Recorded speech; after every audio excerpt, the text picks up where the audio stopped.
So I think there's a lot of people that are going to make the assumption that whenever Bitcoin's rally is over, that the altcoin market will then explode higher. That's the general assumption. But I would say that the much more likely outcome is that. Today I interview Quant Analyst Benjamin Cowen, and we share with you 3 different crypto charts you need to see if you're invested in crypto.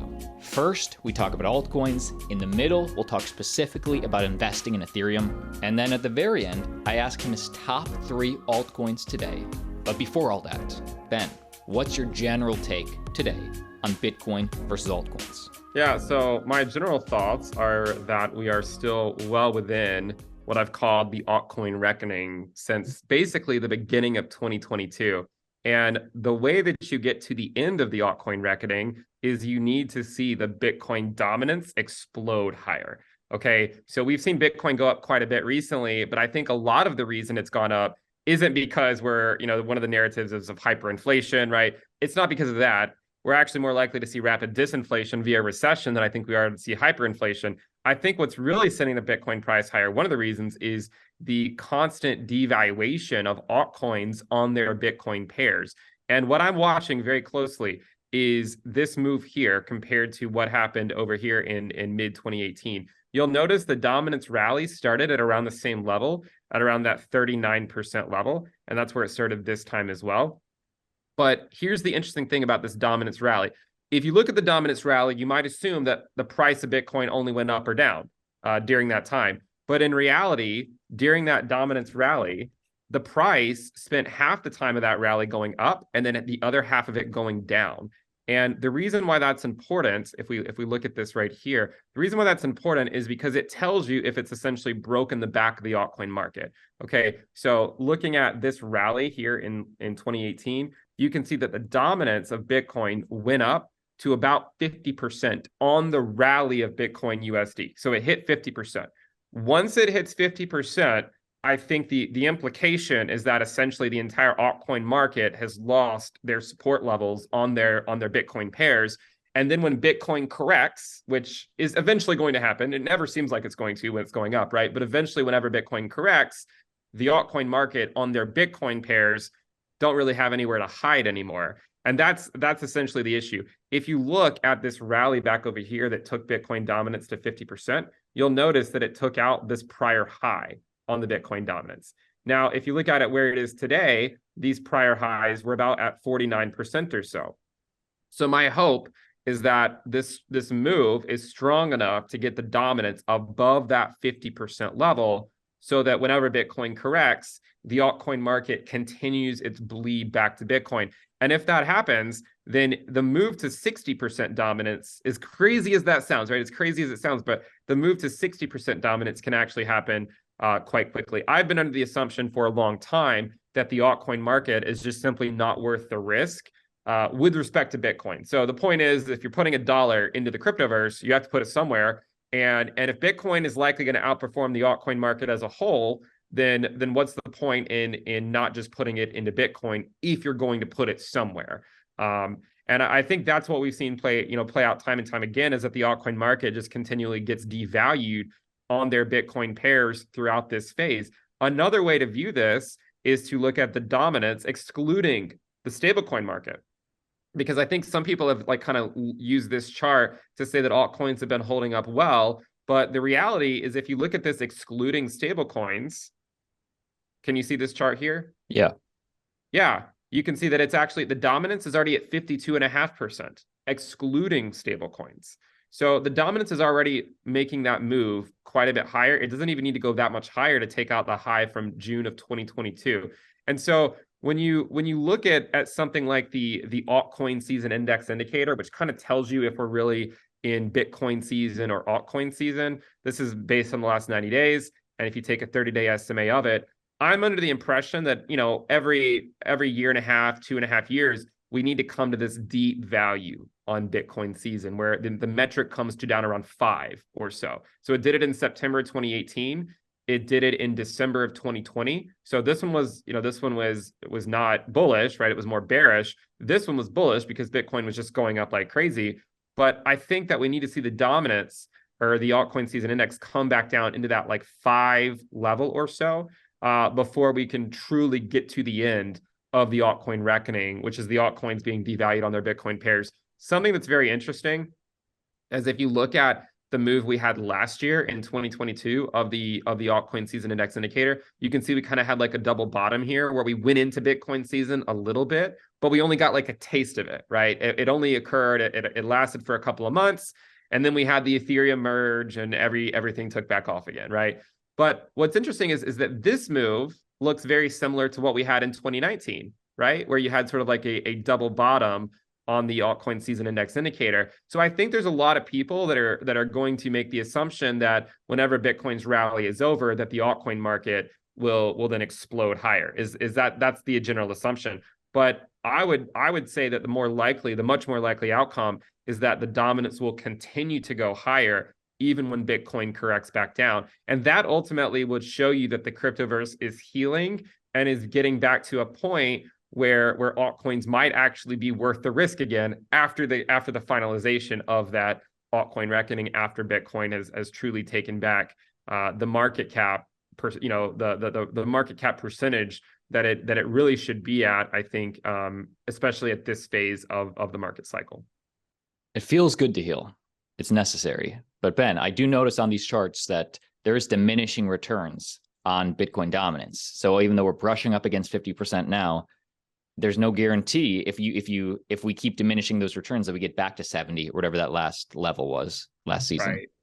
Yeah, so I don't necessarily think that we're going to get to 70. One of the things that you look at on here is that you see lower highs. This is excluding stablecoins. You see lower highs, but you also see higher lows, right? I mean, think about all the VC money that came in this past, the past 2 years. Think about all the hype, all the NFTs.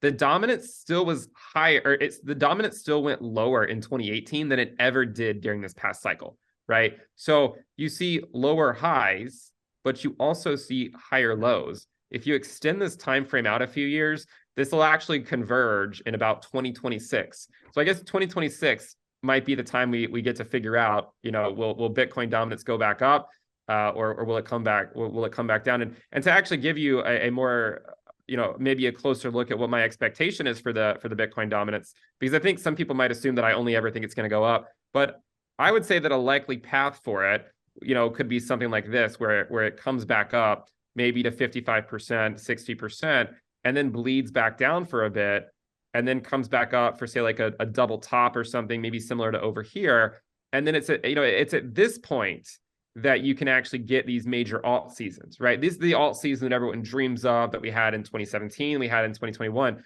But in order to see an alt season, similar to what we saw back over here, similar to what we saw back over here, we first, I think, need to see the dominance get back up to a level. Because once the dominance is at that level, then there's so much of that money can flow into the altcoin market and speculation in the altcoin market. So I think the main difference between 2021 and right now is that back then the dominance was much higher and it had a cliff to jump off of.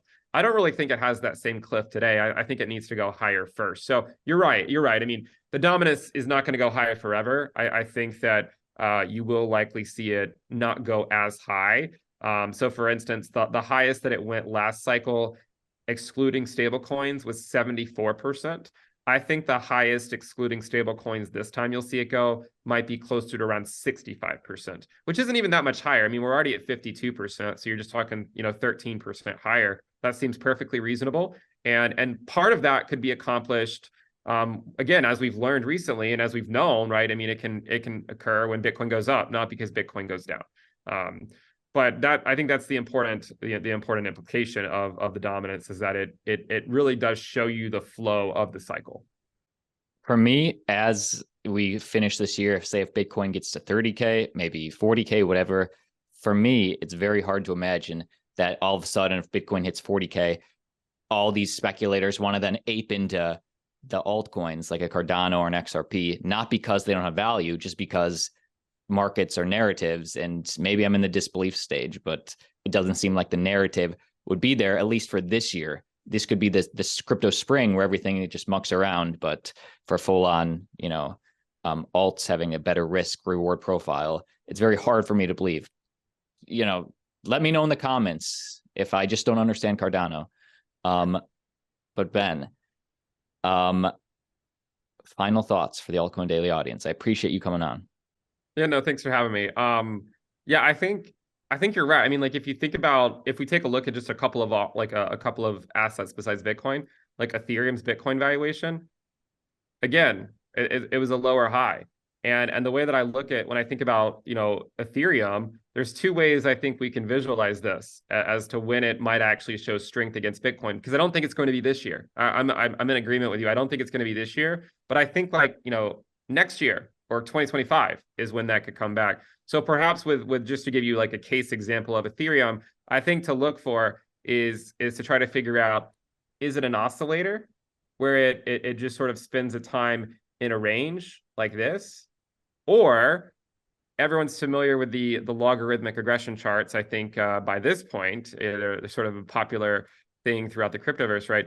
Or is it something more so akin to a logarithmic regression chart where the Ethereum Bitcoin valuation is sort of slowly going up with time? And therefore, I think the place that you might get interested in Ethereum, at least with respect to Bitcoin, is if it comes back down to this level down here, maybe around 0.03, 0.04 or so. Could be an interesting level to at least consider. But that's what I'm looking at. And then I'm going to show you one last chart because it is kind of a scary looking chart. This is the Ethereum market cap divided by Bitcoin market cap. So the one issue with looking at just Ethereum's price divided by Bitcoin's price is that their supplies are you know, they're not necessarily the same. And so might it be better to actually view it in terms of the market cap rather than the price ratios?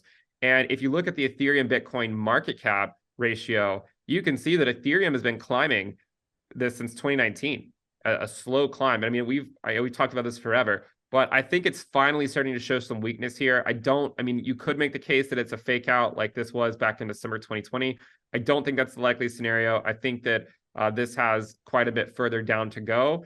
And therefore, you know, the Bitcoin dominance has quite a bit further to go back up to the upside. So the Ethereum should lead the altcoin market in general. And that, I think, is going to lead to that dominance going up to 60%. But hey, the good news is, assuming we get there, then the altcoin market might finally make more sense again, at least with respect to Bitcoin. Final question. Let's say in 8 months, Bitcoin dominance does get here. We have a nice crash. Things are looking like it's going to flip. Besides Ethereum, what are 3 altcoins just on your radar? Honestly, you know, the truth is most altcoins don't really survive. And you often have to be somewhat flexible in the altcoins that you're interested in. So I would say at least reserve 1 or 2 of those altcoins for new projects that don't exist yet. Okay, so I think, and that happened with Ethereum. Think about when Ethereum launched, right? I mean, it was what, the end of 2015, just before the bull market, right? Think about when a lot of the altcoins launched this past cycle. It was, you know, 2020, 2019, 2020. They didn't launch in 2018, you know, not most of them, because they don't want to launch in the bear market. So I'd say at least 1 or 2 of them. I think you have to be flexible in terms of just saying, hey, it might just be a new altcoin that doesn't exist today, and an altcoin that builds on the mistakes of altcoins that came before it, or builds on new ideas that came before it. I don't really consider Ethereum an alt, but beyond Bitcoin, I think Ethereum is by far the safest play with respect to the altcoin market. Beyond that, it's really hard to pick out any individual one. I mean, there is Cardano, as you mentioned earlier. It is one of the few that managed to put in a new all-time high. So it put in a high in 2017, 2018, and then it put in a new high in 2021 as well. So I think you at least have to consider that. I think another one that I've been fond of for a long time, although the price action has been somewhat abysmal, is Chainlink. You know, that one has been one that I have my eyes on. I haven't really been that interested in it for a while, but again, if the dominance can go higher, maybe I would get interested in it again. And then, you know, beyond that, I think I'll just have to wait and see which ones actually survive this year. Okay, so if they can survive this year, then you ask me in 6 months, I'll probably have a better answer to that, because I can actually see which developers didn't throw in the towel, right? Which ones didn't leave, which ones still do have a community that cares about something. The reality is that bear markets can and even recovery years can make people get bored and move on to new things. and you don't want to gamble too much on it. So my general point on the altcoin market is rather than gamble with them now, just wait and see which ones are still around, 6 to 9 months from now, and the ones that are still building and providing utility, those are the ones you speculate on.